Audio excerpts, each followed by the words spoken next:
Hello viewers, সাবস garments tech online education চ্যানেলের পক্ষ থেকে সবাইকে স্বাগতম। আমরা আজকে আপনাদের সামনে খুবই গুরুত্বপূর্ণ একটা টপিকস নিয়ে উপস্থিত হয়েছি।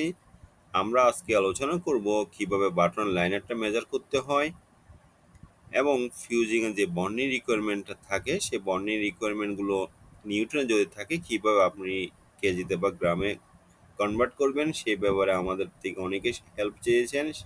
ওনাদের রিকোয়েস্ট রক্ষার্থে আমরা আজকে আলোচনা করছি কিভাবে বাটন লাইনটা মেজারমেন্ট করবেন এবং নিউটন টু কেজিতে কিভাবে আপনি কনভার্ট করবেন।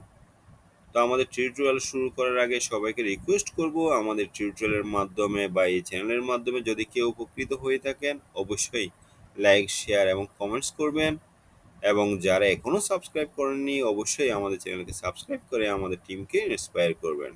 চলুন শুরু করা যাক আমাদের আজকের ট্রেনিং এজেন্ডা। শুরুতে আমরা দেখে নিব বাটন লাইনার জিনিসটা কি। বাটন লাইনার জিনিসটা হচ্ছে লাইনার একটা হিস্ট্রিক্যাল ইউনিট অফ মেজার বা লেন্থের হিস্ট্রিক্যাল ইউনিট মেজার করার জন্য। এটা একটা ফ্রান্স ওয়ার্ড যার অর্থ হচ্ছে লাইন। এটার মাধ্যমে আমরা নর্মালি বাটনের ডায়ামিটারটা আমরা মেজার করে থাকি। অনেক পুরানো এই পদ্ধতি। এটা নর্মালি মেট্রিক সিস্টেম থেকে এই সিস্টেমটা অ্যাডাপশন করা হয়েছে। যদিও এটা অনেক পুরাতন এবং মেট্রিক সিস্টেম থেকে এই সিস্টেমটা অ্যাডাপশন, কিন্তু আমরা এখনো পর্যন্ত গার্মেন্টস সেক্টরে বাটন লাইনার মেজার করার জন্য এই সিস্টেমটাকে আমরা ইউজ করে থাকি। তো আমাদের এই বাটনের ডায়া বা বাটনের উইথ বা বাটন লাইনার মেজারমেন্ট করার জন্য আমাদের কি কি ইকুইপমেন্ট লাগবে। শুরুতেই আমাদের লাগবে হচ্ছে মেজারমেন্ট টেপ, যার মাধ্যমে আপনি ম্যানুয়ালি বাটনের ডায়াটা বা উইথটা মেজার করতে পারবেন। নাম্বার টু হচ্ছে ভার্নিয়ার ক্যালিপার। ভার্নিয়ার ক্যালিপার মার্কেটে নর্মালি দু ধরনের পাওয়া যায়, একটা হচ্ছে ম্যানুয়াল, একটা হচ্ছে ডিজিটাল। ম্যানুয়াল হলে আপনাকে সরাসরি বাটনটা বসিয়ে ম্যানুয়াল রিডিংটা নিতে হবে, আর যদি আপনি ডিজিটাল ক্যালিপার ইউজ করেন আপনি বাটনটা বসানোর পরে আপনি সরাসরি কত এর বাটন আপনার ডিজিটাল স্ক্রিনে শো করবে।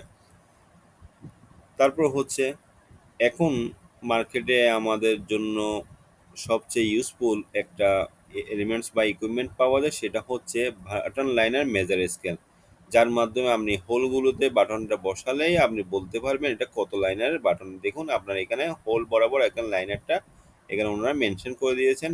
তাহলে যে হোলের মধ্যে যে বাটনটা ফিট হবে আপনাকে সরাসরি আপনি বলতে পারবেন এই বাটনটা অত হোলের বা অত লাইনারের বাটন। আমাদের কাজের সুবিধার্থে টাইম কনজিউমের জন্য বা টাইম সেভের জন্য আমাদের এই যে স্কেলটা খুবই বেশি হেল্প করে। যদি আমাদের এই স্কেলটা না থাকে তাহলে আমাদের ম্যানুয়ালি যেতে হবে, বাটনের উইথটা মেজার করে আমাদের বাটনের লাইনারটা বের করতে হবে। এখন আসুন আমাদের মেজারিং প্রসেস কিভাবে আমরা বাটনের লাইনারটা মেজার করব। শুরুতে প্রথমে আমরা ডিজিটাল ক্যালিপার দিয়ে দেখাচ্ছি। ডিজিটাল ক্যালিপারের মধ্যে আপনার বাটন এমনভাবে বসাতে হবে যাতে বাটনটা টু টাইট বা টু লুজ না হয়। টু লুজ হলে কি হবে, যখন ডিজিটাল ক্যালিপার বা আপনার বার্নিয়ার ক্যালিপারটা স্ট্রেট করবেন বা সোজা করবেন বাটনটা পড়ে যাবে, আর যদি খুব টাইট করেন আপনার ডায়ার মধ্যে আপনার একটা রিফ্লেকশন মার্ক বা ডায়াটা একটু প্রেশার পড়তে পারে। সেই কারণে আপনার মিলিমিটারে, যেহেতু এটা মিলিমিটার নেবেন খুব সূক্ষ্ম মেজার, সেই কারণে আপনার মিলিমিটারের মধ্যে প্রপারলি আপনি মেজারটা পাবেন না। সেই কারণে বাটনটা এমনভাবে আপনার বার্নিয়ার ক্যালিপারের মধ্যে বসাতে হবে যাতে বাটনটা ছুটে না যায়, কিন্তু কোনো অবস্থায় টু টাইট বা টু লুজ হতে পারবে না। আপনি বাটনটা এইভাবে বসিয়ে আপনি এই যে মিলিমিটারের মাধ্যমে এই রিডিংটা আপনাকে ম্যানুয়ালি নিতে হবে। আর যদি আপনার যদি ডিজিটাল ভার্নিয়ার ক্যালিপার থাকে তাহলে আপনি বাটনটা বসানোর পরে যে স্ক্রিনটা থাকবে সেই স্ক্রিনে আপনি সরাসরি বাটনটা কত এর বাটন সেটা আপনি রিডিংটা পেয়ে যাবেন। তারপর হচ্ছে মেজারমেন্ট টেপ দিয়ে কীভাবে করবেন। মেজারমেন্ট টেপ দিয়ে করার জন্য আপনাকে সরাসরি বাটনের ডায়াটা আপনাকে নিতে হবে। সেটা কিভাবে নেবেন, আপনি হয়তো ওয়েস্ট টু ইস্ট অথবা সাউথ টু নর্থ, আপনি যে কোনো এক পাশে এই পাশে অথবা এই পাশ থেকে আপনি টোটাল বাটনের এই মাথা থেকে এই মাথা পর্যন্ত আপনি টোটাল বাটনের ডায়াটা নেবেন মেজারমেন্ট টেপের মাধ্যমে, অবশ্যই মিলিমিটারে। অথবা আপনি যদি স্কেল থাকে আপনি স্কেলটা কীভাবে ইউজ করবেন, এই যে বাটনগুলো থাকবে আপনি প্রত্যেকটা হোলের মধ্যে দিয়ে থাকবেন। দেওয়ার পরে যে হোলের মধ্যে বাটনটা ফিট হবে, যে হোলের মধ্যে বাটনটা ফিট হবে তখনই ওর পাশেই আপনার বাটনের লাইনারটা এখানে মেনশন করা আছে। তখনই আপনি সরাসরি পেয়ে যাবেন ওই ওই আপনার ব্যবহৃত বাটনটা কত লাইনারের, সেটা আপনি সরাসরি স্কেলে ফেললেই আপনি বুঝে যেতে পারবেন যে আপনার বাটনটা অত লাইনারের। তাহলে আমাদের সবচেয়ে বেশি হেল্পফুল হচ্ছে বর্তমানে এই যে বাটন লাইনের মেজারিং স্কেল যদি বা আমাদের অ্যাভেলেবল না থাকলে তখন আমরা ম্যানুয়াল সিস্টেমে ভার্নিয়ার ক্যালিপার অথবা মেজারমেন্ট টেপ দিয়ে বাটনের ডায়াটা বের করে আমরা কি বের করব, বাটন লাইনারটা বের করব। এবং বাটন লাইনার বের করার জন্য আমরা যে ইকুয়েশনটা বা যে ক্যালকুলেশনটা ইউজ করি সেটা হচ্ছে বাটনের উইথ অর ডায়া। এই যে বাটনের উইথ আপনি মেজারমেন্ট টেপ দিয়ে নিলেন মিলিমিটারে, অবশ্যই মিলিমিটার নেবেন, কারণ ইঞ্চিতে নিলে একটু ডিফিকাল্ট, সেই কারণে আমরা অ্যাডভাইস করি সবসময় বাটনের উইথ বা ডায়াটা কি হিসেবে নেবেন, অবশ্যই আপনি মিলিমিটার নেবেন। তাহলে বাটনের উইথ বা ডায়া সেটা আপনি মেজারমেন্ট টেপ দিয়ে নেন অথবা ভার্নিয়ার ক্যালিপার দিয়ে নেন। যে বাটনের উইথটা পাবেন সেটাকে জাস্ট 0.635 দিয়ে আপনাকে কি করতে হবে, ভাগ করতে হবে। আপনি বাটার উইথটা যেটা পাবেন সেটাকে 0.635 দিয়ে ডিভিশন করলেই আপনার সরাসরি বাটন লাইনারটা আপনি পেয়ে যাবেন। এখন আমরা আপনাদের সামনে উপস্থাপন করব একটা স্ট্যান্ডার্ড মেজারমেন্ট চার্ট, যার মাধ্যমে আপনি সহজেই বুঝতে পারবেন কত মিলিমিটারের বাটন হলে সেটা কত লাইনারের বাটন হবে। এটা হচ্ছে এখন একটা স্ট্যান্ডার্ড চার্ট, যার মাধ্যমে আপনি সহজে বুঝতে পারবেন কত মিলিমিটারের বাটন হলে সেটা কত লাইনারের হবে। এখন দেখুন, আপনার বাটনের ডায়াটা বের করলেন হয় মেজারমেন্ট টেপ দিয়ে অথবা ভার্নিয়ার ক্যালিপার দিয়ে। যদি আপনার বাটনের ডায়াটা বা উইথটা 7.5 হয়, আপনার বাটন লাইনারটা হবে 12। যদি 8 মিলিমিটার হয় সে তখন হবে 13। যে 9 মিলিমিটার হয় সেক্ষেত্রে হবে আপনার 14। সাপোজ আপনার 12.5 যদি হয় সেক্ষেত্রে আপনার লাইনার হবে 20। যদি 15 মিলিমিটারের কোনো বাটন ডায়া থাকে তখন আপনার বাটন লাইনে হবে 24। আশা করি আপনার এই চার্টটা ফলো করলে বা স্টাডি করলে আপনাদের মুখস্থ হয়ে যাবে। আপনার এই চার্টটা আপনাদের ওয়ার্কিং স্টেশনে রাখবেন, তাহলে অতি সহজেই আপনারা কত মিলিমিটার ডায়া হলে কত মিলিমিটার ডায়ার বাটনের জন্য ওই বাটনের লাইনটা কত হবে সেটা আপনি সহজেই বের করতে পারবেন।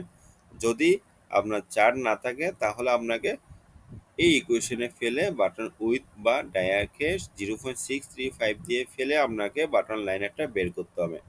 এক্ষেত্রে আপনাকে যে জিনিসটা ফলো করতে হবে, অনেক ক্ষেত্রে হবে কি আপনার সাপোজ আপনার বাটনের ডায়াটা পেলেন আপনি 7 mm, তাহলে 7 mm পেলে আপনার যে ফ্র্যাকশনটা আসবে, সাপোজ আপনার 7কে আপনি 12 দিয়ে 0.635 দিয়ে ভাগ করলে কত আসে, আপনার সাপোজ ধরে নিলেন আপনার আসে,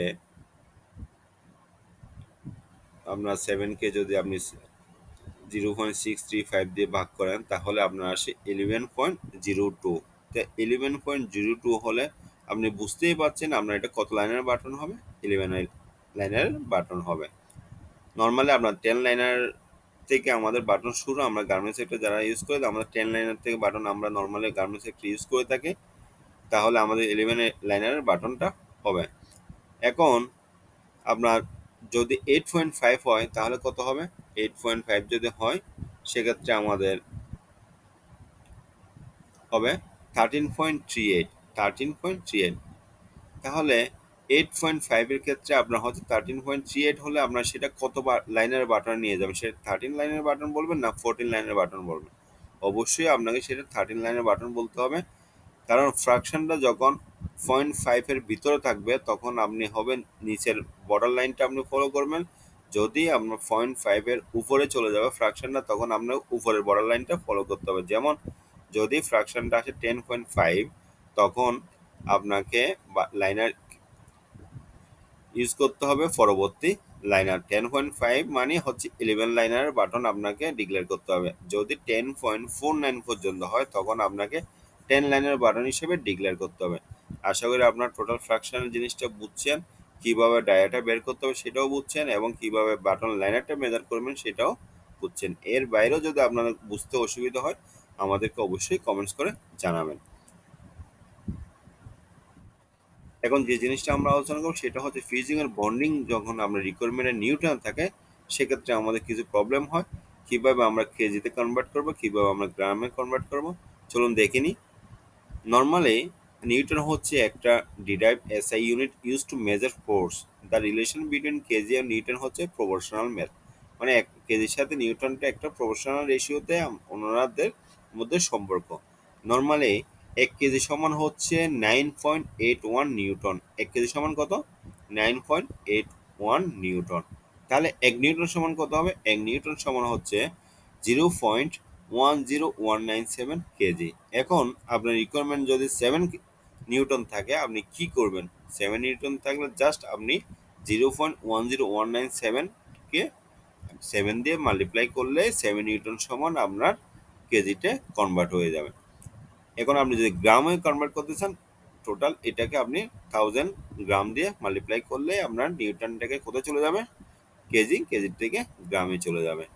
তো আশা করি আপনারা জিনিসটা বুঝছেন কিভাবে নিউটন থেকে কেজিতে বা গ্রামে কনভার্ট করবেন। এর বাইরে যদি কেউ প্রবলেম ফেস করেন, আমাদেরকে অবশ্যই কমেন্টস করে জানাবেন। আমরা তো সবসময় আছি আপনাদের সাথে। যে কোনো ধরনের প্রয়োজনে আমাদের সাথে কন্ট্যাক্ট করবেন, আমরা আপনাদেরকে সব ধরনের হেল্প করার চেষ্টা করব। তো আশা করছি আপনারা জিনিসটা ভালো করে বুঝতে পেরেছেন। আজকে এই পর্যন্ত। আমাদের পরবর্তী ক্লাস আমরা আশা করছি কিভাবে আমরা থ্রেড কনজাম্পশনটা বের করতে হয় সেই ব্যাপারে আলোচনা করব। তো আমাদের পরবর্তী টিউটোরিয়াল আসা পর্যন্ত সকলে ভালো থাকুন, সুস্থ থাকুন, নিরাপদ থাকুন এবং আমাদের সাথে থেকে আমাদের টিমকে